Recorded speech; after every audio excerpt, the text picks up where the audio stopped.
برز تطور سياسي. فاطمة مصرة تيجي على نص النشرة. برز تطور سياسي على طريق مفاوضات تشكيل الحكومة المشاهدين الحكومة العراقية الجديدة تمثل بطرح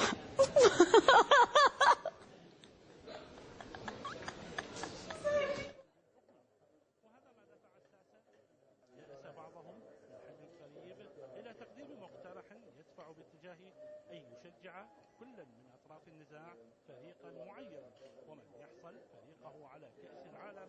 سنكتفي بهذا القدر من هذا الخبر، ولكن نكمل النشرة. حيث بدأ الكونغرس الأمريكي دراسة مشروع قرار يقضي بمواجهة شركاء إيران عقوبات جديدة من جانب واحد، وتقضي مسودة القرار بحرمان البنوك الأجنبية التي تبرم صفقات تجارية مع البنوك الإيرانية الرئيسية والحرس الثوري الإيراني من التعامل مع النظام المالي الأمريكي. شكرا للمتابعة، إلى اللقاء.